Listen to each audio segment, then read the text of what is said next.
Orang yang tidak mempelajari akidah aswaja, dia tidak ikut kepada aswaja, apakah boleh dikafirkan? Nggak boleh.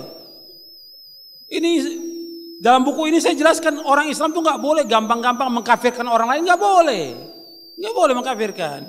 Tetap kita mengajak, berdakwah, mengajak mereka, itulah Islam, mengajak. Nggak boleh mengkafirkan.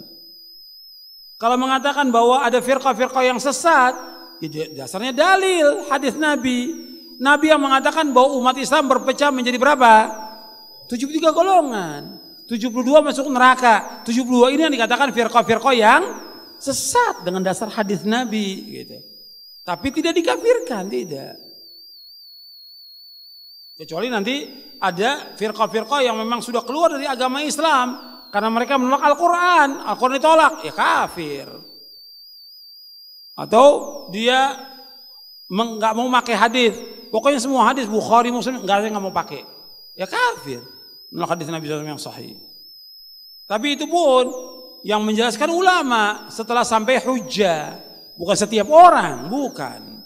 Kalau ada orang melakukan perbuatan-perbuatan syirik, apakah langsung divonis musyrik keluar dari Islam? Nggak boleh. Memvonis orang dia katakan musyrik, kafir, keluar dari Islam, nggak boleh. Perbuatannya syirik, belum tentu orangnya langsung dikatakan musyrik. Perbuatannya syirik, tapi ya, kan harus sampai kepada dia hujjah.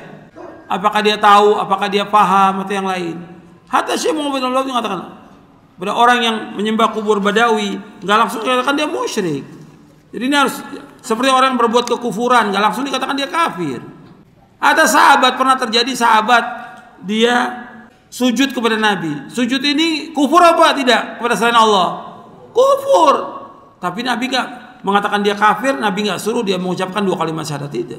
Karena dia belum tahu, belum sampai hujjah pada dia. Jadi kita hati-hati dalam masalah ini. Jangan main gampang-gampang mengatakan orang itu musyrik atau kafir, gak boleh. Para ikhwah, terakhir saya katakan, saya bacakan perkataan Syekhul Islam Ibnu Taimiyah dalam kitab Majmu'ul Fatawa, inna takfira lahu syurutun wa mawani'u qad tantafi fi haqqil muayyan. Wa inna takfiral mutlaq la yastalzimu takfiral muayyan. Ini perkataan pantas ditulis dengan emas. Hati-hati. Terutama yang ngaji sama saya. Jangan suka mengkafirkan. Jangan suka mensyirikkan secara muayyan. A, B, C. Nggak boleh. Itu bukan tugasmu. Bukan tugas saya. Tugas ulama-ulama besar. Lihat perkataan beliau, sesungguhnya mengkafirkan memiliki syarat dan larangan-larangan. Terkadang terhalang terhadap orang secara tertentu.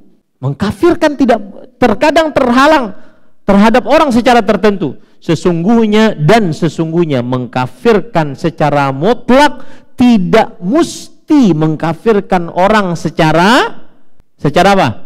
Muayyan. Apa istilahnya pada bapak-bapak sekalian? Takfir muayyan. Ingat istilah itu.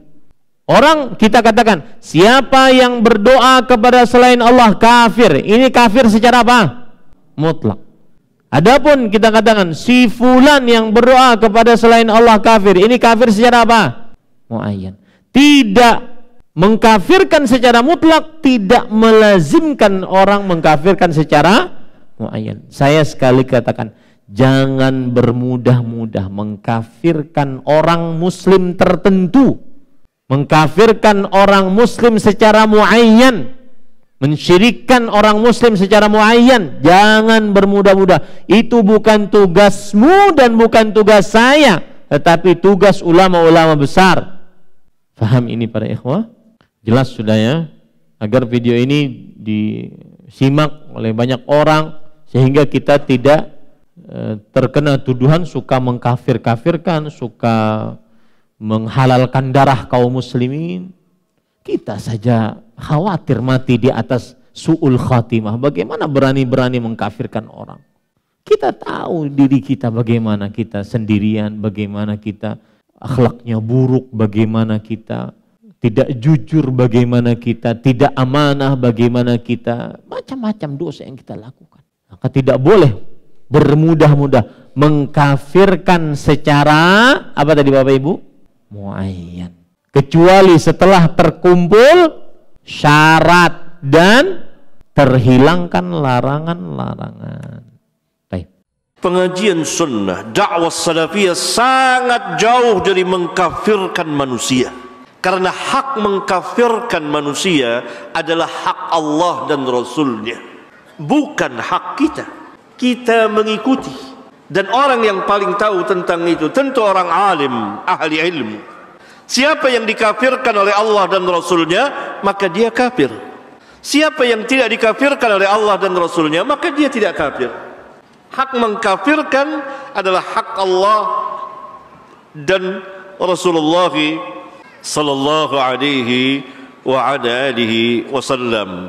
Maka ahlus sunnah tidak gampang, tidak seenaknya, tidak semaunya, tidak mengikuti hawa nafsunya, tidak dengan kebodohannya mengatakan langsung fulan kafir, tidak.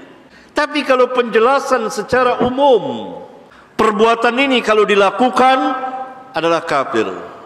Yakni pengkafiran ada dua macam. Pengkafiran secara umum, perbuatan ini kalau dilakukan oleh manusia dia kafir. Ada yang ta'yin, ditentukan ABC-nya, fulan kafir. Ini perlu ditegakkan hujjah kepada fulan. Dan ini manhaj para sahabat ridwanullah alaihim jami'an. Adapun ahli bid'ah itu sangat mudah, ringan sekali mengkafirkan, karena manhaj mereka dibina atas dasar kejahilan dan hawa. Siapa yang tidak sepaham kepada mereka, maka mereka mengkafirkannya. Contoh yang terbaik bagi kita adalah para sahabat ridwanullah alaihim jami'an. Ketika Khawarij mengkafirkan mereka, mengkafirkan Ali, mengkafirkan Muawiyah, mengkafirkan Amr bin As, bahkan yang sebelumnya Utsman bin Affan dan lain-lain para sahabat radhiyallahu anhum, apakah Ali bin Abi Thalib dan kawan-kawannya membalas mengkafirkan mereka juga? Jawabnya tidak. Lihat keadilan para sahabat. Khawarij mengkafirkan Ali, Ali tidak membalas mengkafirkan mereka, karena tidak ada dalil untuk mengkafirkan mereka. Oleh karena itu hadis-hadis Khawarij yang Nabi SAW katakan yamruquna minal Islam, mereka keluar dari Islam seperti anak panah keluar dari busurnya, demikian cepat. Bagaimana kita memahami hadis Rasulullah SAW ini? Lihat tatbik, penerapan para sahabat terhadap Khawarij ketika mereka berhadapan dengan Khawarij. Maka mereka tidak mengkafirkan Khawarij secara umum, walaupun mereka mengkafirkannya. Demikian juga para ulama Ahlus Sunnah tidak mengkufurkannya. Tarikh telah berbicara dari perjalanan Warathatul Anbiya, Syekhul Islam Ibn Taimiyah rahmatullahi alaih, mahkotanya ulama salaf, orang yang banyak menjelaskan tentang dakwah salafiyah pada masanya saat dakwah ini tidak dikenal oleh manusia. Maka dia dikafirkan, disesatkan oleh begitu banyak kaum madzhab. Tapi apakah Syekh membalas mengkafirkan dia? Mereka tidak. Bahkan Syekh memberikan uzur. Kalau saya yang mengatakan seperti antum, saya kafir karena saya berilmu, sedangkan antum tidak tahu. Gitu.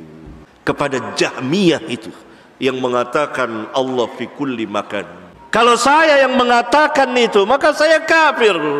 Karena saya berilmu, tahu bahwa perkataan itu besar, perkataan itu kemungkaran yang besar, kesesatan yang besar, kekufuran.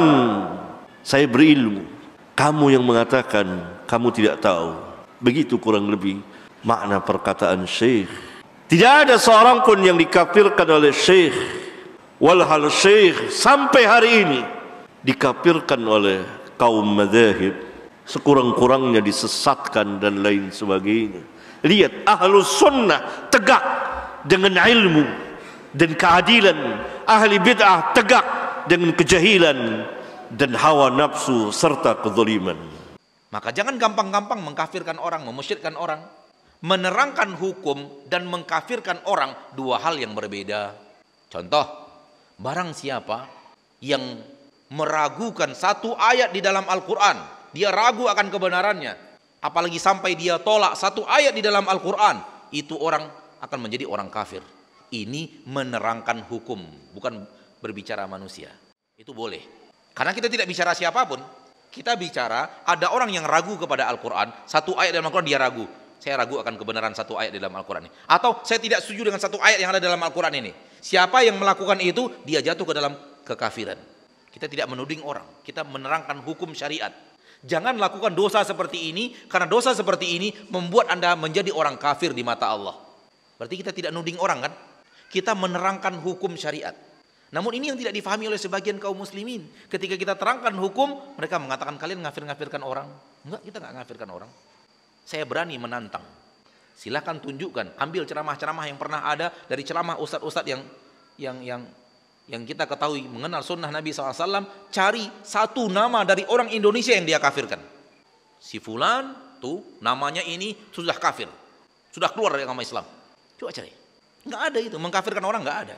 Yang ada para ustadz itu menerangkan hukum syariat. Jangan pernah ragu kepada satu ayat pun di dalam Al-Quran. Jangan pernah tidak percaya kepada satu ayat pun di dalam Al-Quran. Jangan menentang satu ayat di dalam Al-Quran dengan cara tidak meyakini kebenarannya. Karena dosa seperti itu bisa menjerumuskan Anda ke dalam dosa kekafiran. Dan membuat Anda wafat di atas kekafiran. Bisa membuat seluruh amal Anda, amal soleh Anda musnah di hadapan Allah dan hangus di hadapan Allah dan masuk neraka untuk selama-lamanya. Itu menerangkan hukum, bukan mengkafirkan. Supaya umat Islam tidak melakukan dosa yang seperti itu. Hampir sama dengan orang yang mengatakan jangan korupsi, nanti kalian masuk neraka. Bukan mengklaim orang masuk neraka, tapi mengajarkan orang supaya tidak korupsi, karena korupsi itu dosa yang mengantarkan dia ke neraka kalau Allah tidak ampuni. Sama dengan itu, persis. Namun yang satu bahasan korupsi, yang satu bahasan kufur dan syirik. Menerangkan hukum. Adapun menjustis, mengatakan fulan, sianu, disebut namanya, itu sudah kafir, keluar dari agama Islam. Itu tidak ada dikerjakan oleh ustaz-ustaz kita. Saya berani menantang, tolong tunjukkan satu nama. Nggak akan ada. Namun kita menerangkan ini perbuatan syirik yang harus dijauhi, ini perbuatan kufur yang harus dijauhi. Bagi sebagian kaum muslim dianggap mengkafir-kafirkan umat Islam, dianggap mensyirik-syirikkan umat Islam. Yang benar menerangkan hukum syirik agar jangan umat Islam terjerumus ke dalam dosa syirik. Menerangkan hukum kekufuran supaya umat Islam menjauhi dosa kufur itu. Itu yang benar. Karena kita tidak tuding orang, kita bicara hukum syariat. Semisal ada orang yang mengatakan, saya sekarang tidak setuju dengan hukum waris yang ada dalam agama Islam, dalam Al-Quran. Saya tidak rela, tidak beriman dengan ayat yang satu ini. Sudah cukup dosa dia yang satu itu mengeluarkan dia dari agama Islam. Yang saya katakan tadi hukum syariat, bukan orang. Kenapa harus kita katakan? Agar umat Islam tahu itu dosa membuat mereka kufur, keluar dari agama Islam, supaya mereka hindari dan jauhi, sehingga mereka terhindar dari kufur di dalam agama Islam. Bagaimana membantah fitnah dan syubhat? Mereka mengatakan kepada orang-orang yang bermanhaj salaf bahwa mereka mudah mengkafirkan sesama muslim. Allah berfirman di dalam Al-Quran, "Qul hatu burhanakum in kuntum sadiqin." Datangkan bukti-bukti kalian.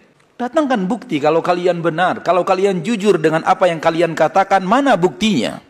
Mana buktinya ustadz-ustadz bermanhaj salaf mengkafirkan orang dan gampang serampangan mengkafirkan orang? Mana buktinya? Hari ini judul kita mukmin dan kafir. Ana mau tanya, ada satu nama yang kita kafirkan? Tolong jawab dengan jujur, akhi fiddin. Kajian kita mukmin dan kafir. Ada satu nama yang kita kafirkan? Kok antum jawabnya malas-malas gitu ya? Ada satu nama yang kita kafirkan? Ya. Hatu burhanakum. Mana buktinya? Kita mengkafirkan orang, mana? Ana kasih tahu, Direktur Roja. Kalau ada ustadz yang mengkafirkan satu nama ini kafir. Sebut nama siapa? Kafir. Keluarkan dari Roja. Tak ada bukti. Kita tidak pernah mengkafir-kafirkan orang dan mudah-mudah mengkafirkan orang. Karena manhaj kita, manhaj tidak mengkafirkan orang. Kecuali orang-orang yang benar-benar kafir. Kita akan katakan Nasara kafir, Yahudi kafir, yang tidak beragama Islam kafir. Kita mengatakan orang yang tidak beriman kepada satu ayat dari Al-Quran kafir. Namun kita tidak mengkafirkan nama orang. kita menyebutkan tindakan itu bisa mengantarkan antum kepada kufur dan antum bisa menjadi kafir. Kenapa harus kita katakan kebenaran harus disampaikan apa adanya supaya antum tidak terjerumus ke dalam dosa kufur itu, supaya umat terbentengi, supaya tidak masuk ke dalam dosa kufur. Kita tidak mengkafirkan orang-orang, tidak ada nama yang kita kafirkan. Di saat umat Islam banyak yang mengkafirkan pemerintah, kita mengatakan pemerintah kita banyak muslim. Maksiat yang mereka lakukan tidak membuat mereka keluar dari agama Islam selagi mereka masih meyakini itu haram. Kecuali kalau mereka sudah meyakini itu halal, zina halal, meninggalkan sholat halal. Kalau mereka yakin seperti itu, ini bisa membuat mereka kafir. Pun kita tidak kafirkan. Kalau ini yang mereka lakukan bisa membuat mereka keluar dari agama Islam. Kita berbicara hukum. Ini bisa membuat Anda kafir, jauhi. Ini bisa membuat Anda kafir, jauhi.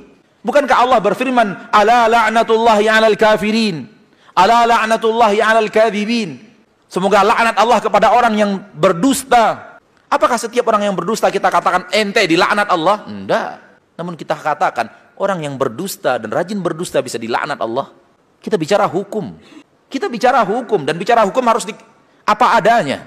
Kalau ada orang yang mengatakan di dalam Al-Quran ini ayat tentang ahli waris, saya tidak beriman lagi dengan ayat ini, saya tidak percaya dengan ayat ini menzolimi kaum wanita. Kita katakan antum kalau berbuat seperti itu dan meyakini seperti itu, antum bisa kafir.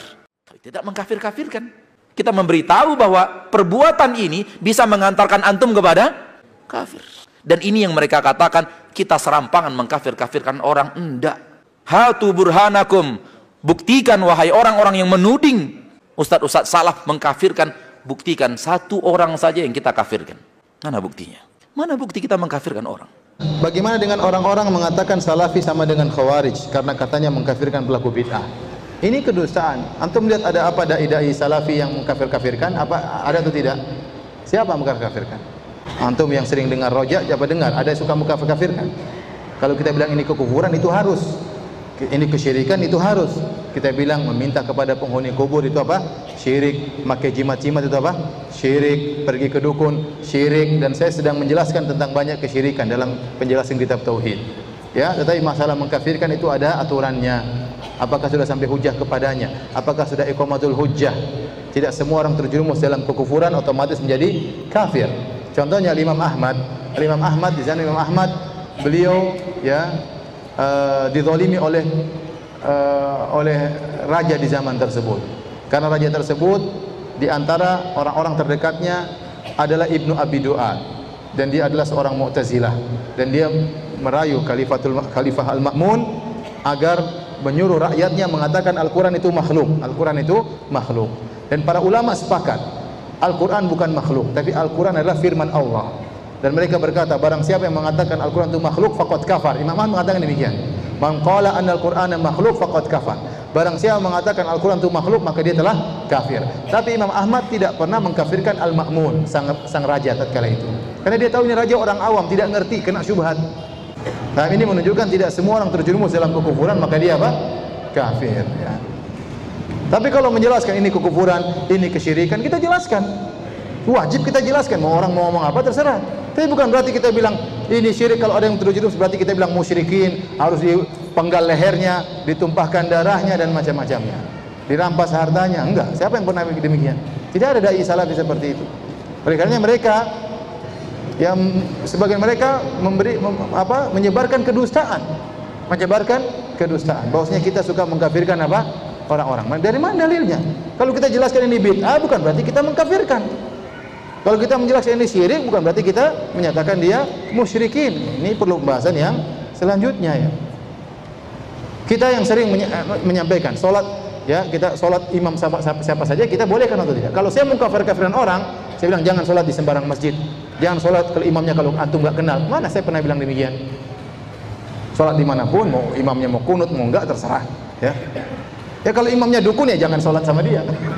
Itu jelas kalau dukun ngapain sholat sama dukun? Jadi kedustaan yang dipaksa-paksakan, dusta apa? Seperti menggambarkan bahwasanya orang-orang ahlu sunnah salaf itu ya mengkafirkan orang, haus darah, suka membunuh. Ini kedustaan besar. Ente mau tahu salaf itu di mana? Di Arab Saudi. Juga kebanyakan ulama salaf. Apakah jemaah haji kalau ke sana jemaah umrah ketakutan mau dibunuh, dirampas hartanya? Pada ketakutan atau tidak? Lebih takut mungkin di tanah air daripada di sana. Banyak orang ketemu saya, Ustaz, saya di sini tenang sekali. Nanti udah pulang udah gemetaran, banyak tagihan. Pas umroh tenang, tentram. Terus gimana? Mana katanya haus darah, bunuh sana, bunuh sini. Jadi mereka sudah wallahu alam kehabisan argumen sehingga dengan berdusta itu yang paling menyedihkan. Ya. Kalau apa namanya ingin berdialog, dialog yang benar, jangan sampai pakai apa kedustaan. Di sini jelas Syekh Muhammad Abdul Wahab mengatakan ada orang pergi ke kuburan Ahmad Badawi, dia minta-minta kepada berhalanya Ahmad Badawi, dia pergi ke Abdul Qadir, kuburannya Abdul Qadir, minta-minta kepada berhalanya Abdul Qadir, kami tidak kafirkan karena mereka bodoh. Ini menunjukkan tidak semua orang terjerumus dalam kekafiran dikafirkan, paham? Tapi tugas kita menjelaskan ini syirik, ini kufur, ini syirik, ini kufur, harus kita jelaskan sebagaimana penjelasan para nabi. Tapi kalau ada orang terjerumus tidak otomatis menjadi kafir atau musyrik. Ya. Jadi inilah yang kedustaan yang disebar-sebar, namanya orang-orang salafi suka mengkafir-kafirkan. Saya bilang coba siapa di antara ustaz-ustaz yang suka mengkafir-kafirkan? Tapi kalau menjelaskan ini kekufuran, ini syirik, itu tugas kita. Tapi kita enggak pernah kafir-kafirkan orang. Antum pernah dengar ada ustaz suka kafir-kafirkan orang? Sekarang mereka bilang itu orang-orang Wahabi suka mengkafir-kafirkan orang. Kita dikafirkan sama mereka. Justru saya baca sekarang kita yang dikafir-kafirkan sama mereka. Iya. Itu katanya mujassimah, itu kufur. Malah kita dikafir-kafirkan sebagian mereka. Orang Wahabi itu mengkafir-kafirkan, menghalalkan darah kaum muslimin. Ini dusta. Sekarang orang berhaji 1 juta lebih, 2 juta orang, semuanya aman. Ya, tidak ada yang ketakutan dikejar sama Wahabi di sana. Ya. Nggak ada. Sholat tenang, mau apa tenang, nggak ada, malah nggak ada yang ganggu. Jadi dusta. Jadi orang ingin menghalangi manusia dari dakwah sunnah, maka mereka bikin kedustaan. Malah kita kafir-kafirkan orang. Jadi tugas kita menjelaskan ini syirik, ini kekufuran. Adapun orang melakukannya belum tentu musyrik, belum tentu kafir.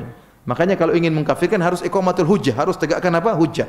Jadi tugas kita ya ikhwan, bukan untuk mengkafir-kafirkan orang. Tugas kita dakwahi mereka. Ngapain ente pergi ke orang-orang kampung? Bapak kemarin ke dukun kan? Kafir. Bapak juga ya? Kafir juga. Bapak juga kafir juga. Ngapain? Ya kita jelas ajak mereka kepada hidayah, enggak kafir-kafirkan mereka buat apa? Terkadang ada orang harus divonis kafir tatkala berkaitan dengan orang banyak. Butuh perkataan ulama.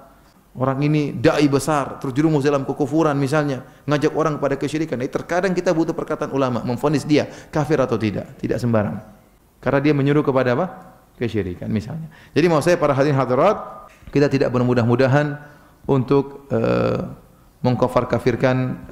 Alhamdulillah, pengajian ustadz-ustadz antum semuanya dari pagi, siang, malam, semuanya kadang di streaming, direkam, disebarkan. Ya, sebutkan satu orang saja yang di Aceh ini dikafirkan. Siapa? Antum pernah? Antum ikut pengajian Ustadz Farhan, Ustadz Azhari, Ustadz Imam, Ustadz Tontowi, Ustadz Abu Rifki? Pernah nggak di antara Ustadz itu mengatakan nyan tengkuan kafe? Ada? Hah? Antum nggak tahu aja mungkin. Ada nggak kira-kira?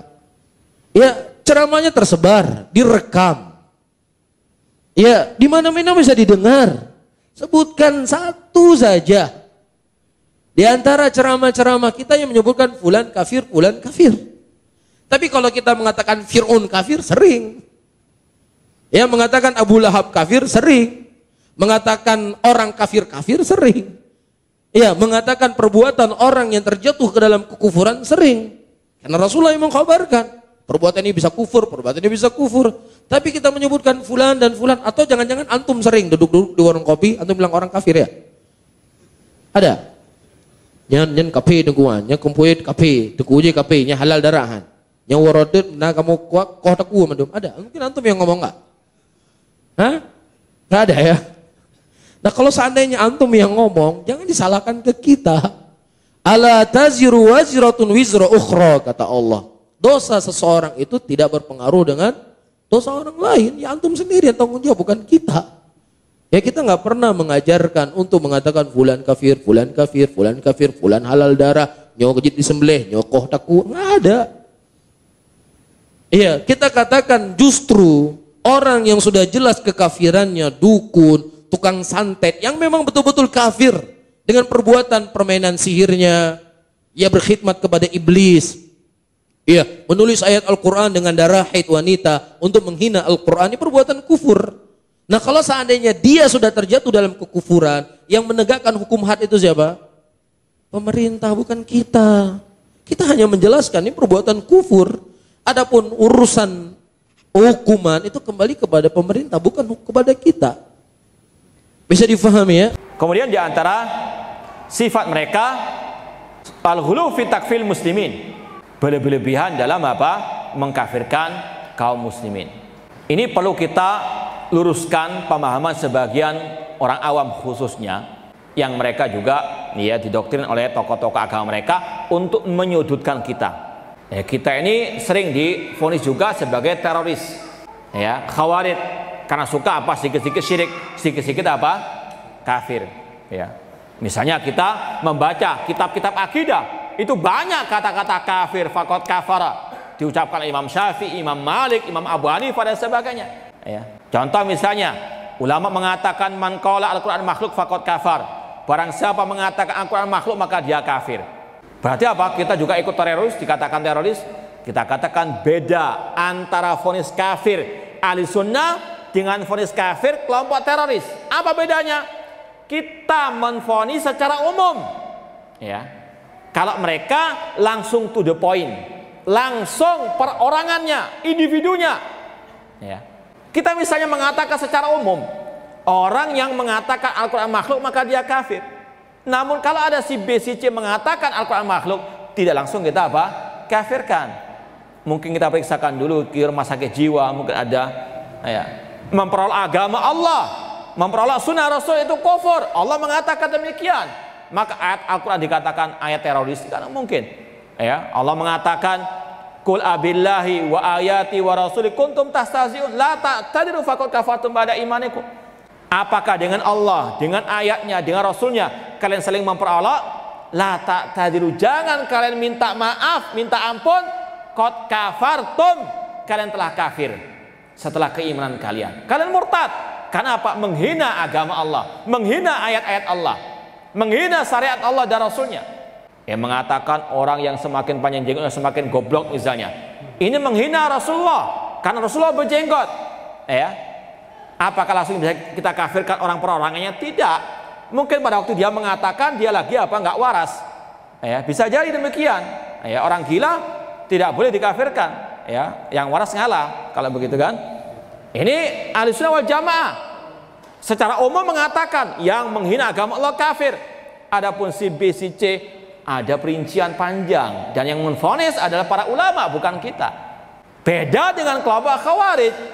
Kelompok khawarij mengkafirkan secara mutlak, langsung orang perorangannya tanpa apa? Ya, perincian sama sekali. Yang tidak berhukum dengan Allah kafir murtad, langsung pemimpin ini kufur, kafir, keluar dari Islam, murtad, wajib diperangi. Ini bedanya dengan Ahlussunnah wal Jamaah. Kalau kita sebagaimana Al-Quran, metodenya apa? Hukum secara umum, kita pakai secara umum, nggak bisa langsung terapkan orang perorangannya. Ya. Jadi ini yang perlu kita luruskan dari pemahaman sekelompok orang, bahwasanya kita juga itu kelompok teroris karena kita suka mengkafirkan katanya. Kita mengkafirkan secara umum dan itu metode Al-Quran. Ya. Contoh misalnya Rasul mengatakan al-ahdul ladzi bainana wa bainahum bainal musyrikin as-shalah faman taraka faqad kafar. Barang siapa meninggalkan salat maka kafir. Masa orang yang setiap kali mengatakan kafir dikatakan teroris? Apakah Rasul teroris? Naudzubillah min dzalik. Rasul mengatakan demikian. Barang siapa ya tidak salat atau meninggalkan salat maka kafir. Ini hukum secara umum, person-personnya masih apa? Perlu perincian. Ini bedanya apa? Kita dengan kelompok Al-Khawarij. Gimana nasib orang yang bersyahadat tapi dia beribadah kepada selain Allah juga? Pelaku syirik. Seperti menyembah kubur, menyembah selain Allah, menyembelih untuk selain Allah. Dan telah tegaknya hujjah karena Al-Quran sudah tersebar untuk sekarang. Apakah boleh mengkafirkan orang tersebut? Tetap nggak boleh kecuali sudah tegak hujjah ini begini loh ya. Tegak hujjah itu hujjah ini argumentasi. Sampai kepada dia argumentasi benar. Dan Imam Nawawi rahimahullah mengatakan tidak diklaim seseorang kafir sampai kepada dia hujjah yang benar.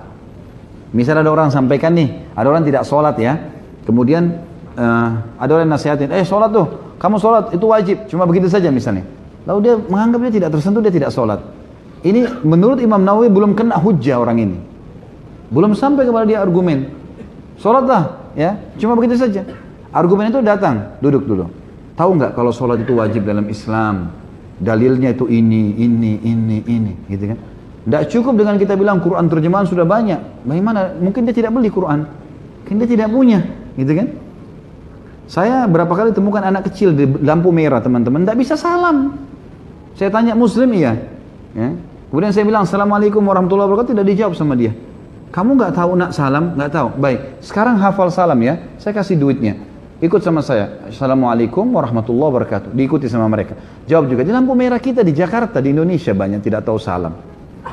Bagaimana antum mau bilang karena Quran terjemahan sudah banyak, sudah dari hujah padanya? Dari mana hujah ini? Ini depan mata loh. Silakan antum coba nanti di lampu merah lihat anak kecil, coba antum tanya deh. Ada yang tidak tahu rukun Islam? Saya ajarin rukun Islam dalam 1 menit itu. Jadi kita kasih sedekahnya sekalian ikutkan dengan pendidikannya, kan gitu.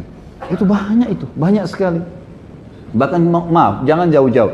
Antum yang hadir di sini, 10 tahun yang lalu sudah paham agama seperti sekarang? 5 tahun yang lalu deh. Saya awal terjun teman-teman di dakwah tahun 99, ya tahun 2000, pertama saya turun, itu yang hadir cuma 10 orang, 20 orang. Sekarang Masya Allah penuh sampai begini nih. Berarti kan Masya Allah sudah mulai dekat dengan agama kan gitu ya? Iya, Alhamdulillah. Ya berarti ini kita harus lihat hujjah argumentasi itu sampai berikut dalilnya, terinci, dia faham, dia dengar. Bukan hanya sekedar disampaikan begitu saja. Baru dikatakan tegak hujjah padanya. Quran terjemahan tidak cukup.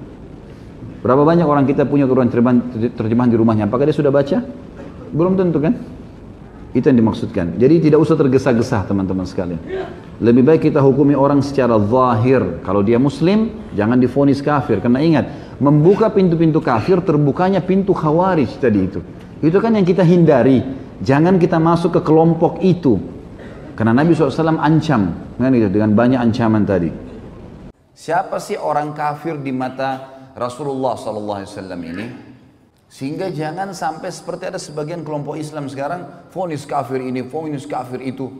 Semua orang dianggap kafir kalau tidak segolongan sama dia. Ini keliru sekali. Dari mana ini? Ada penyebab, gitu kan? Sampai saya bahas ada di YouTube teman-teman sekalian, Nawaqidul Iman, pembatal keislaman. Di awal-awalnya saya jelaskan itu, salah satu disertasi S3 yang sangat baik tentunya, tulisan ini Masya Allah. Dan di situ disebutkan banyak pendapat ulama salaf.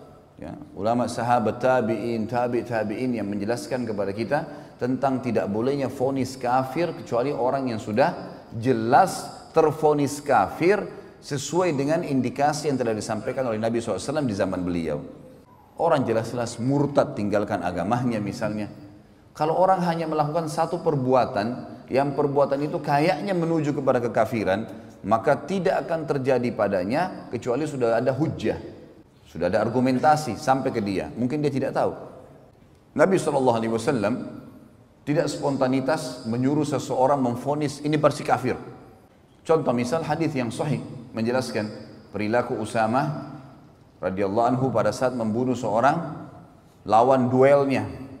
Terjadi peperangan dipimpin oleh Amr bin As radhiyallahu anhu ajma'in menyerang satu suku Arab yang mau menyerang Madinah. Berhasil menang. Rupanya ada satu orang ngolok-ngolok sahabat mau melawan tapi sedikit melawan lari. Oleh Usama dikejar. Begitu ketemu duel sama Usama. Usama adalah orang yang kuat gitu. Begitu duel kalah orang ini. Orang ini tadinya menyerang Usama dengan pedang, dengan kekuatan. Usama tangkis, berhasil akhirnya Usama menjatuhkan pedangnya. Begitu sudah jatuh pedangnya, Usama angkat pedang, mau ditebas nih orang kafir ini. Dia mengatakan asyhadu an la ilaha illallah wa anna Muhammadar Rasulullah. Orang kafir syahadat. Usama mau tebas berhenti. Ini syahadat. Tapi tadi dia mau bunuh saya nih, dibunuh sama Usama.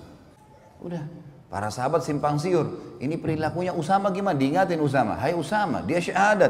Gimana caranya kau bunuh? Jelas tadi dia hampir bunuh saya. Kalau saya tidak tangkis, saya sudah dibunuh sama dia. Berarti syahadatnya hanya takut lihat pedang. Udah simpang siur nih, pulang ke Madinah. Tiba di Madinah, diceritakan kepada Nabi SAW, ya Rasulullah begini kejadiannya. Apa kata Nabi SAW? Wahai Usama, dipanggil. Kenapa kau bunuh dia?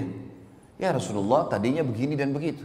Tangkis-tangkisan, serang-serangan, saya akan dibunuh. Kalau saya tidak tangkis, sudah ditebas leher saya sama dia. Kemudian pada saat pedangnya jatuh, dia syahadat. Asyhadu an la ilaha illallah Muhammadar Rasulullah. Maka dia syahadat karena dia takut lihat pedang saya. Apa kata Nabi SAW? Asyaqaqta an qalbi. Apa kau belah dadanya hai Usama sampai kau tahu dia benar atau tidak? Usama diam. Nabi SAW ulangi, asyakakta an qalbi, apa kau belah dadanya sampai kau tahu dia benar atau tidak? Nabi SAW ulangi terus sampai kata Usama, saya berharap mati masuk di kuburan gak keluar lagi. Karena beratnya kalimat itu, gitu kan?